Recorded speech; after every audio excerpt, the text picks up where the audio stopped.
Ngiyacela nje lo siyacela lo nguyena. Inkani yami ngeke ngiphe umuntu. Inkani nginayo ngeke ngiyishintshe, ngeke futhi nginikeze umuntu. Iyohlezi ngeyami ebusuku nasemini nantambama. Ukusonta kwami abantu bengayitshela ukuthi sengizoba isilima sesonto. Cha, nangapha ngisakhona. Sanbonan, Dumelang, and welcome back to the channel where we unpack South African reality TV, culture, and the burning issues that hit us right in our hearts. Today, we're asking a big question. Are boys like Usiyacela from Isencane Lengane and Mpumelelo Mselewu a product of their environment, or they are just reckless and disrespectful by choice? From Isencane Lengane to Thando Nesithembu, we've seen these young men challenge tradition, disrespect elders, and act like the world owes them something. But how did we get here? Before we talk about anything on this episode, let's first introduce the two characters that I'm going to talk about.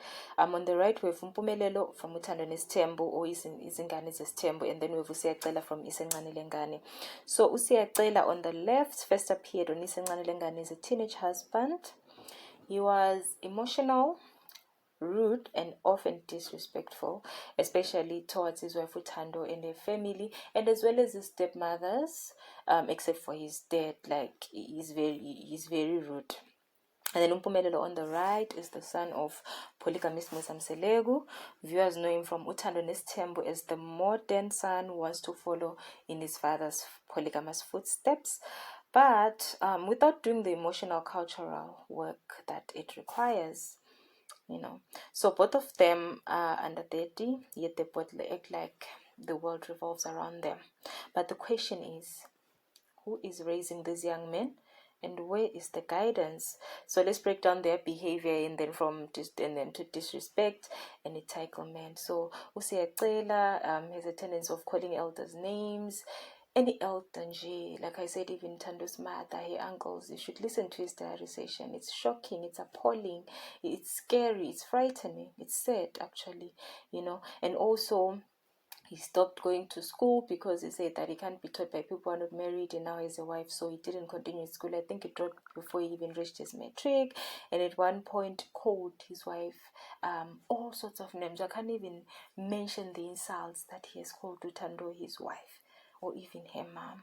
So on top of that, he expects Uthando his wife to be submissive while offering her nothing emotionally or financially. Financially, that's what Uthando told us, that Usiyacela doesn't support her financially. She's the one who is holding the household together financially, and for their son. And then Mpumelelo shocked us this season. I mean, he's always been doing it, but he shocked us when he challenged his dad Musa Mselewu in front of the viewers, and also he has a tendency of saying that he doesn't take nonsense from anyone, so which means not even his dad, because he confronted his dad on TV in one of the episodes, and I felt like in as much as he was warranted to do that, he was supposed to do it privately, because at the end of the day, you need your dad to have dignity.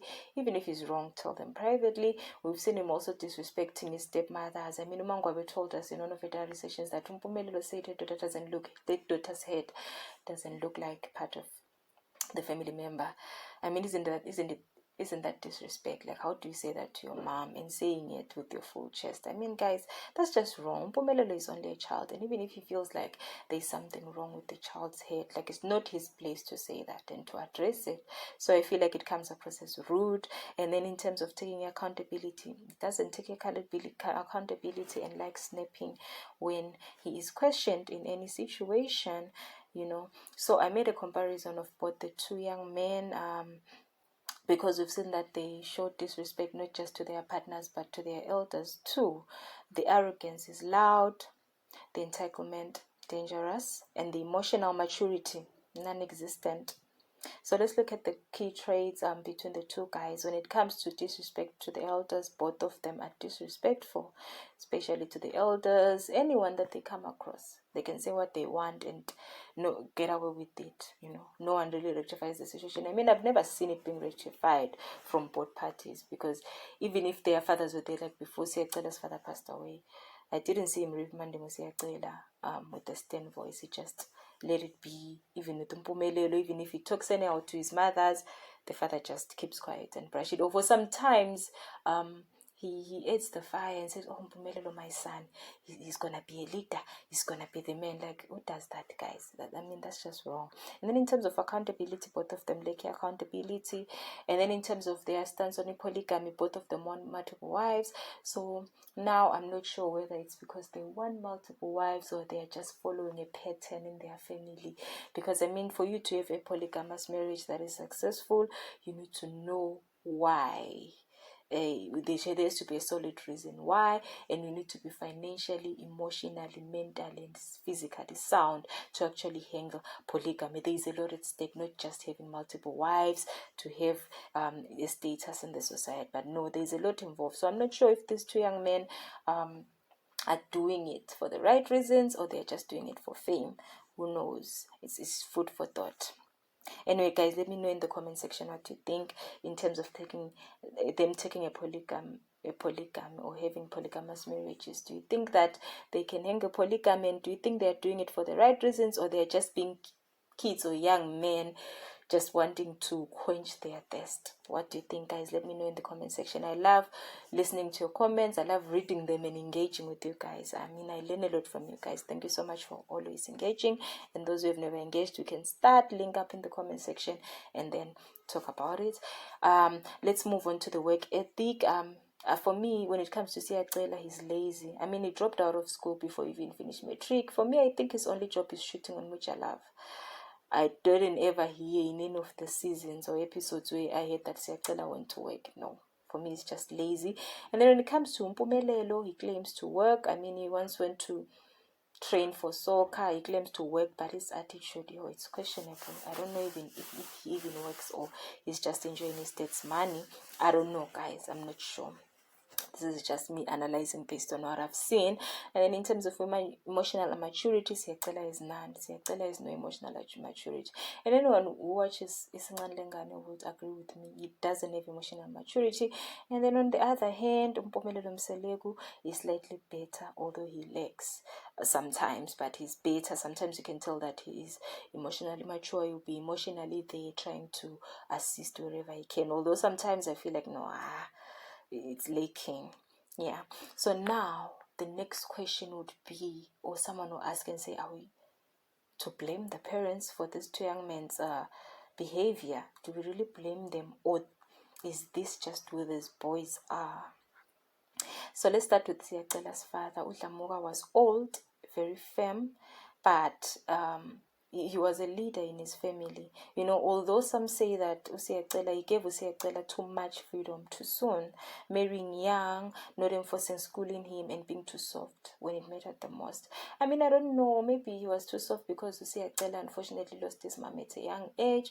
So now I guess he was being overprotective of his son. So even when the stepmothers tried to caution him or discipline him, not sparing the rod and all of those things, he would shout at them in front of the child, and the child took that pattern, and up to today he's still having that pattern and tendency of shouting at people, shouting at his stepmothers, doesn't take no nonsense from anyone. So now you think, maybe it's just him trying to defend himself, but how do you defend yourself when you are wrong?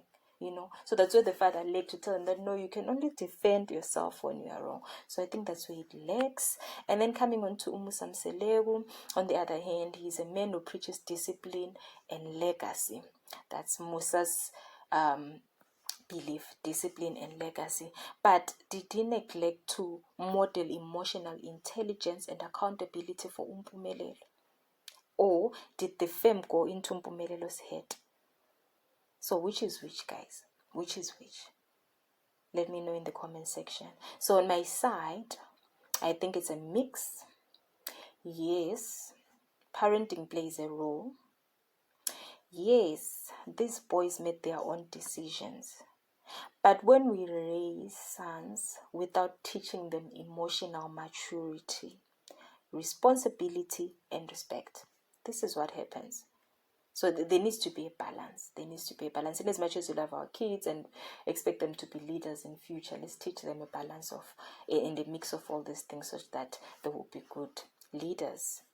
Let's talk about the cultural implications. So this is bigger than just two men misbehaving. It's about culture, manhood, and what it really means to be umfana to indoda. That is from boy to man. If these young men continue on this path, they will break more than just their families. They'll break trust. They'll break tradition, and worst of all, break themselves. Polygamy is not a game. Disrespect is in modernity, and entitlement is in confidence. So let's see what the viewers are saying online, and as always, it was lit. So one viewer says, Mpumelelo thinks being a polygamist is about collecting women. He hasn't even matured into a good partner yet. Wow. And then another viewer's comment said, Siyacela is a child who never grew up emotionally. I blame both the show and his father for letting him crash like this. That's true. That's very true. And then another comment was like, our boys need role models, not cameras. These shows expose more than they guide. Could be true, because I've never seen any show taking them for, of course they claim like it's to have taken Isiyacela for counseling, but is that even enough, guys? How many times has it gone for counseling or it's just a cover up? That's just my thought, guys. What do you think? Let me know in the comment section. So people are waking up. They are tired of young men acting reckless and blaming a tradition. Culture is not an excuse for chaos. And both of them, no, I want a second wife, I want a second wife. Culture. No. It's not done like that. You need to respect other people. Respect your wife, your first wife. Respect them. They should agree to this thing, not just force it and say, no, polygamy is a culture. Polygamy is a culture. No. Culture doesn't dictate like that. Culture needs an agreement so that whenever you take a second wife, everyone is moving as a collective, So at the end of the day, Siyacela and Mpumelelo are mirrors of something deeper, a society that is raising boys without emotional accountability. Yes, the parents had a role, but at some point, you choose the man you want to become. And right now, both of them have a long way to go. And I hope as we move in the other seasons, we'll see a change in them. I hope they find guidance from the elders or other people who will guide them in the right direction so that they become better men that we want them to be. I actually see potential in them. It's just that now they're not in that space. But I feel like with good guidance, they're going to be great men who are going to lead the society in future. So guys, this leads to the end of our review. Let me know in the comments who is worse, Siyacela or Mpumelelo. And can we really blame the parents? And also, what advice would you give to this young man? I can't wait to hear what you say in the comments. Thank you guys for watching. Thank you for subscribing. For more powerful breakdowns, thank you so much. And those who haven't subscribed, guys, may you please subscribe, like, share, put the thumbs up. Thank you so much, guys. I appreciate all of you. If it wasn't for you guys, my channel wouldn't be here. Thank you so much. And remember, respect starts at home, but accountability starts with you. Until the next review, guys. Bye.